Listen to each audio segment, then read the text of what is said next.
शुरू अल्लाह तबारक ताला के नाम से जो निहायत रहम करने वाला है। तारीख के पन्नों की स्याही बनने वाला फिरौन, जो कभी ये दावा किया करता था मैं हूँ सबसे बड़ा खुदा। अल्लाह ताला ने उसको हलाक करके और दुनिया के लिए इबरत का निशान बनाकर ये साबित कर दिया कि सबसे बड़ा खुदा कौन है। प्यारे दोस्तों, फिरौन मिस्र की तारीख का एक ऐसा बदबख्त बादशाह गुजरा है जो खुद को खुदा कहलवाता था और जबरदस्ती लोगों से अपनी पूजा करवाता था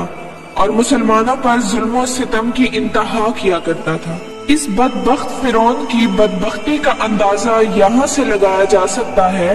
कि जब अल्लाह ताला ने उसको हलाक किया और दुनिया के लिए इबरत का निशाना बनाया तो उसकी लाश को ना पानी ने कबूल किया और ना ही जमीन ने कबूल किया। इस बदबख्त की लाश यूं ही क़यामत तक सड़ती रहेगी और दुनिया के लिए इबरत का निशान बनी रहेगी।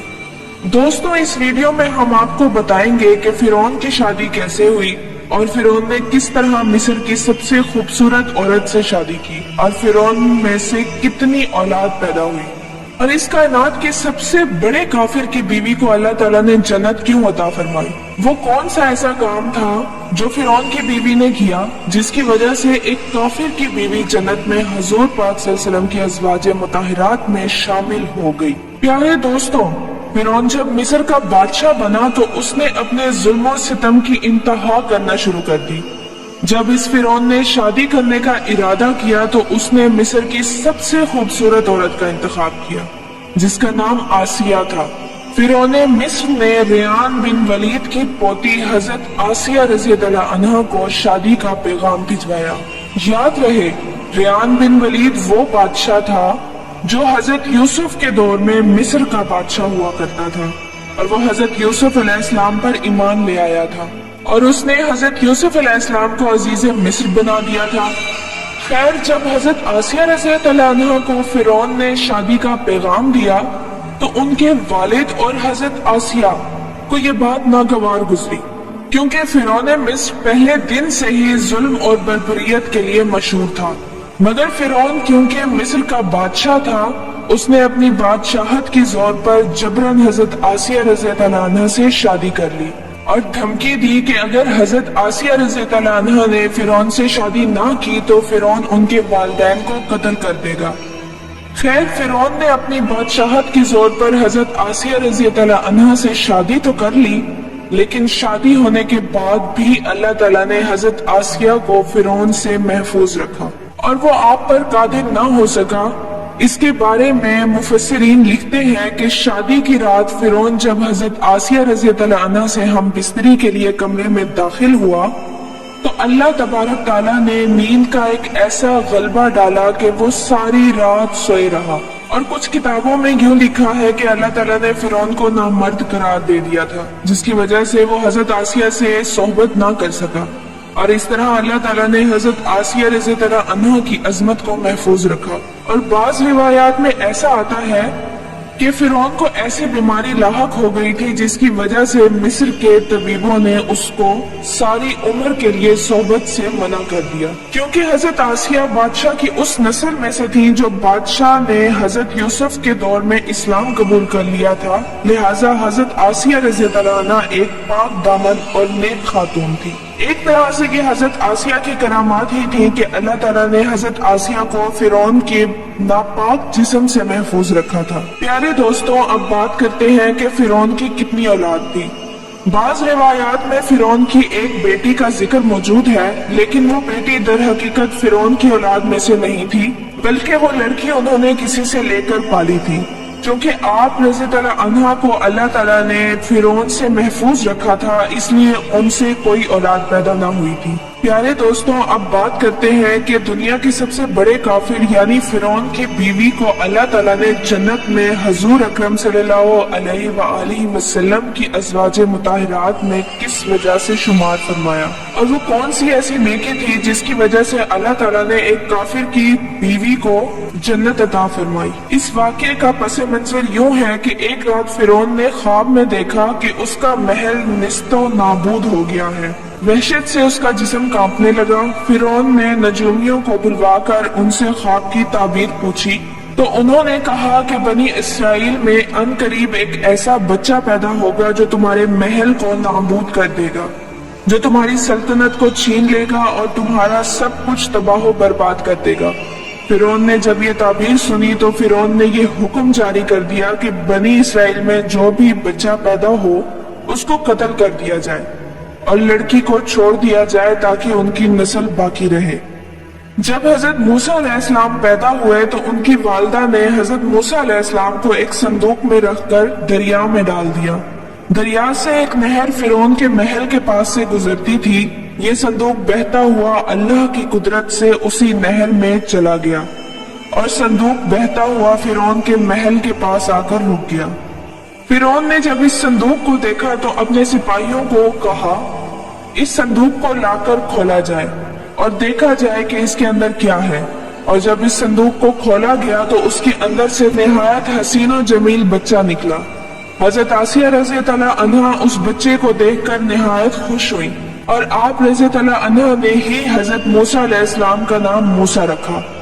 کیونکہ قبطی زبان میں پانی کو منہ اور درخت کو سا کہا جاتا ہے، کیونکہ آپ علیہ السلام پانی اور درختوں کے درمیان میں سے ملے تھے، اسی وجہ سے حضرت موسیٰ علیہ السلام کا نام موسیٰ رکھا گیا۔ صندوق کھلنے کے بعد جب حضرت آسیہ رضی اللہ عنہا نے حضرت موسیٰ علیہ السلام کے چہرہ مبارک پر نور دیکھا تو انہوں نے حضرت موسیٰ علیہ السلام کو اپنا بیٹا بنا لیا اور فرعون سے کہنے لگی کہ یہ بچہ تیری اور میری آنکھوں کی ٹھنڈک ہے، اسے قتل نہ کرنا۔ لیکن اس وقت نامرد فرعون کہنے لگا، اسے تم رکھ لو، مجھے اس کی کوئی حاجت نہیں۔ حضور اکرم صلی اللہ علیہ وآلہ وسلم کہتے ہیں کہ حضرت آسیہ کی طرح فرعون بھی اس بات کا اقرار کرتا کہ یہ بچہ اس کی آنکھوں کی ٹھنڈک ہے تو اللہ تعالیٰ فوراً اس کو ہدایت عطا فرماتے اور اس کو حضرت آسیہ رضی اللہ عنہ کی طرح ایمان سے نوازتے، مگر بدبخت فرعون اس کے نصیب میں ایمان تھا ہی نہیں، اس وجہ سے اس نے اس بات کا اقرار نہیں کیا۔ حضرت آسیہ رضی اللہ عنہ شادی کی پہلی رات سے ہی فرعون کے ظالمانہ اور کافرانہ اقدامات کے خلاف کھڑی رہی، اور جب حضرت موسیٰ علیہ السلام نے نبوت کا اعلان کیا اور محل میں جادوگروں سے مقابلہ کیا تو یہ دیکھ کر حضرت آسیہ رضی اللہ عنہ حضرت موسیٰ علیہ السلام پر ایمان لے آئی، اور ایمان لانے کے بعد کافی دن تک انہوں نے اس بات کو فرعون سے چھپائے رکھا، مگر جب فرعون نے جھوٹی خدائی کا دعویٰ کیا اور خود کو سجدہ کروانے لگا تو پھر حضرت آسیہ رضی اللہ عنہ کھل کر میدان میں آئی اور مخالفت کرنے لگی۔ اور جب فرعون کو اس بات کا علم ہوا کہ ان کی بیوی حضرت موسیٰ علیہ السلام کے خدا پر ایمان لا چکی ہے تو اس نے حضرت آسیہ رضی اللہ عنہ پر ظلم ڈھانا شروع کر دیے اور روزانہ حضرت آسیہ رضی اللہ عنہ کو طرح طرح کی اذیتیں دینے لگا، مگر فرعون کا طرح طرح کا ظلم آپ رضی اللہ عنہ کے ایمان کو متزلزل نہ کر سکا۔ فرعون نے بہت کوشش کی کہ آپ رضی اللہ عنہ کو ایمان سے دور کر دیا جائے اور دوبارہ یہ کفر و شرک کی طرف لوٹ آئے، مگر حضرت آسیہ رضی اللہ عنہ نے فرعون کی تمام تر کوششوں کو ناکام کر دیا اور وہ صرف اللہ تعالیٰ کا نام پکارتی رہی اور اللہ تعالیٰ کی عبادت میں مصروف رہی، اور ان کے علاوہ جو بھی حضرت موسیٰ علیہ السلام پر ایمان لے آتا فرعون اس پر طرح طرح کے ظلم کرتا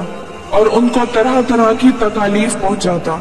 ایک مرتبہ حضرت موسیٰ علیہ السلام پر ایمان لانے والے ایک شخص کو جسے قرآن مجید میں مومن الفرعون کے نام سے یاد کیا جاتا ہے بڑی بے دردی کے ساتھ قتل کر دیا،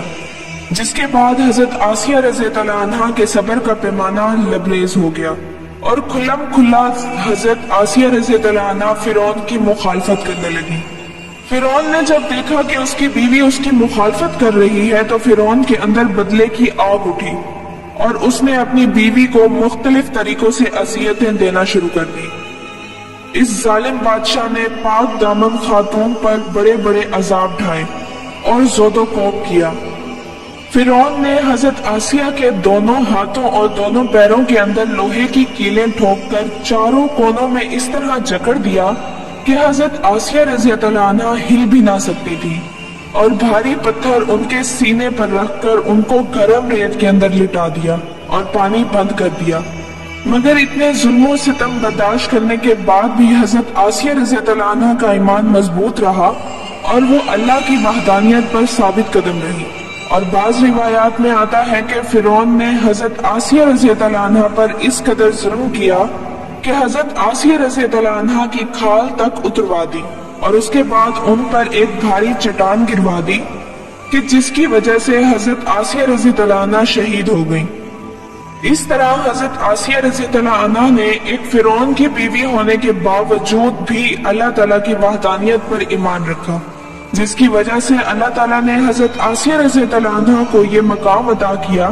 कि वो जन्नत में अज़वाजे मुतहरात के साथ होंगी और हजूर अकरम सल्लल्लाहु अलैहि वसल्लम के अज़वाजे मुतहरा होने का शर्फ हासिल होगा। हमारी भी अल्लाह ताला से दुआ है कि अल्लाह हमें दीन पर साबित कदम रहने की तौफीक अता फरमाए